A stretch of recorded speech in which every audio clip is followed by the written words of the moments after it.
à l'intention du Parlement européen et de la Commission de l'Union européenne.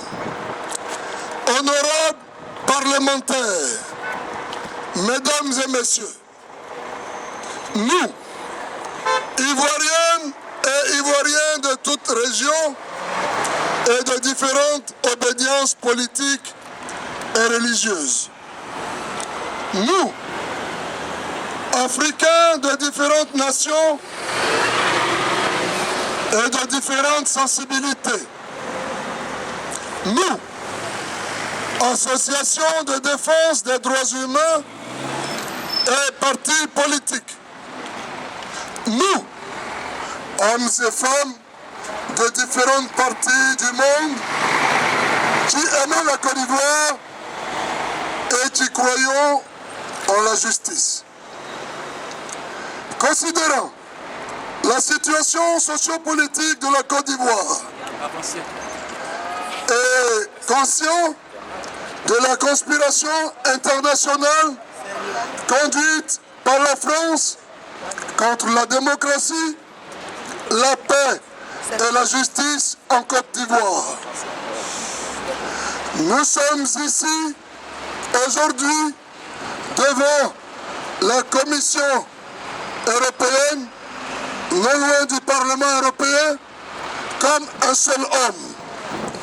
Nous sommes ici aujourd'hui, non pas pour dire à l'Union européenne des choses qu'elle ignore. L'Union européenne sait ce qui s'est passé et ce qui se passe en Côte d'Ivoire. Comment ne le saurait-elle pas d'autant qu'elle a joué un rôle de premier plan dans le traitement international de la crise ivoirienne? N'est-ce pas l'Union européenne qui, avec son partenaire, les États-Unis d'Amérique, a autorisé l'armée française à bombarder et à humilier le président démocratiquement élu et démocratiquement investi de la Côte d'Ivoire, son Excellence Laurent Gbagbo, qui pourtant avait été proclamé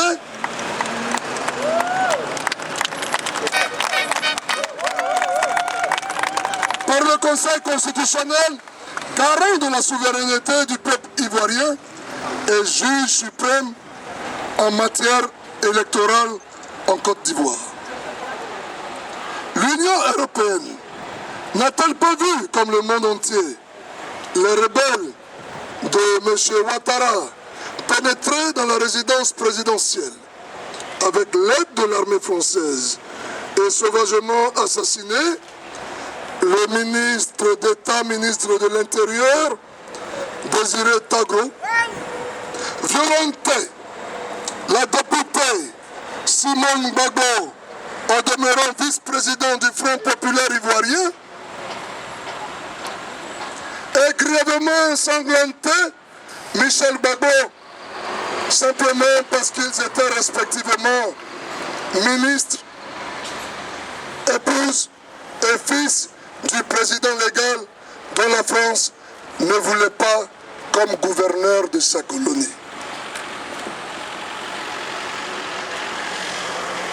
Après le bombardement, l'Union européenne n'a-t-elle pas vu les cadavres de jeunes Ivoiriens qui avaient formé un bouclier humain pour essayer désespérément de dissuader la fausse licorne qui du reste n'en avait rien à faire de leur bouclier? Pendant qu'au pire moment de la crise post-électorale, les populations se débattaient pour survivre, l'Union européenne n'a-t-elle pas mis un embargo et interdit le déchargement de médicaments et produits pharmaceutiques destinés à ces populations dont on disait que la protection justifiait les bombardements?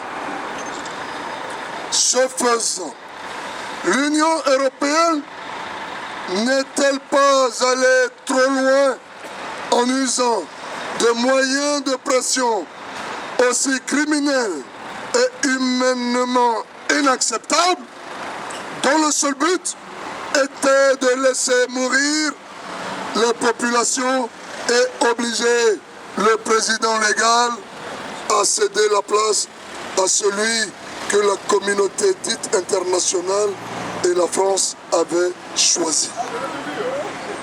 Aujourd'hui, l'Union européenne n'est-elle pas complice du silence coupable de la CPI qui cherche désespérément des preuves de crime contre le président Laurent Gbagbo, tandis que les preuves troublantes et évidentes de crimes de la part de l'armée des chasseurs traditionnels dits d'Ozo de M. Ouattara sont déjà constituées et déposées sur la table par l'ONU, Amnesty International et Human Rights Watch.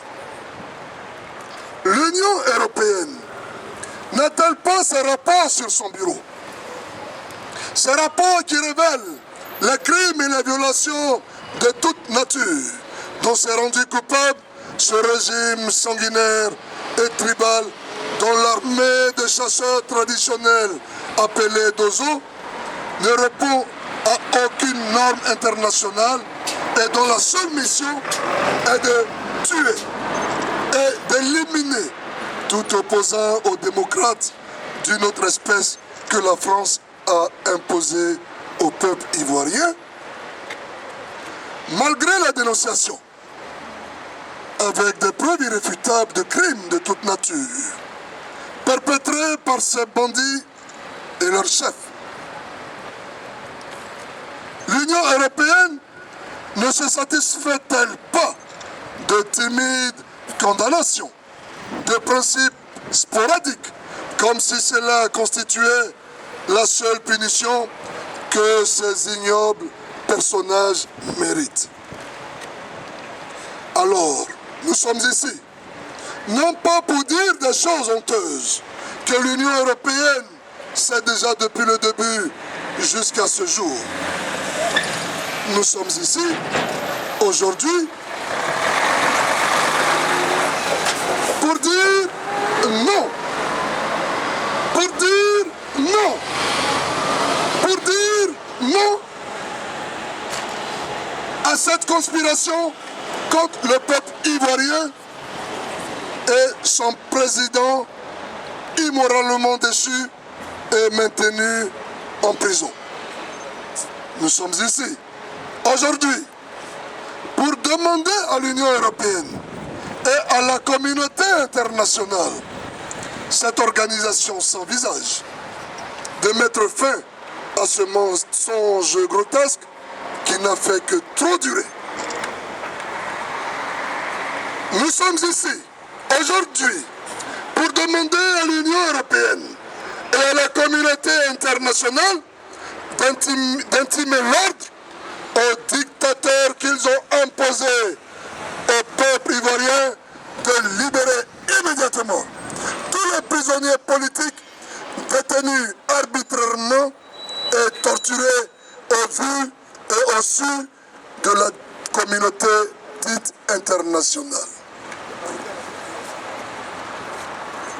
Nous sommes ici, aujourd'hui, pour exiger avec la plus grande énergie et la plus grande fermeté la libération immédiate du président constitutionnel de la Côte d'Ivoire, M.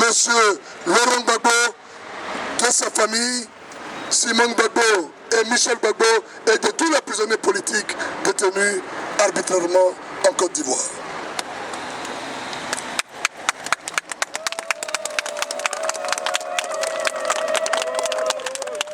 Oui, nous sommes ici aujourd'hui pour réclamer la liberté de cet homme, ce grand homme, cet Africain intègre et juste, qui n'a rien à faire devant ce tribunal fondamentalement injuste et d'une incrédibilité maladive. Ce tribunal qui n'est pas en place pour servir les intérêts des droits humains, mais plutôt pour servir les intérêts des grandes puissances occidentales et soumettre les peuples les plus faibles au dictat de leurs immenses économies, se nourrissant du sang de l'Afrique, tels des vampires, et de leurs terrifiantes armes et autres machines tueuses.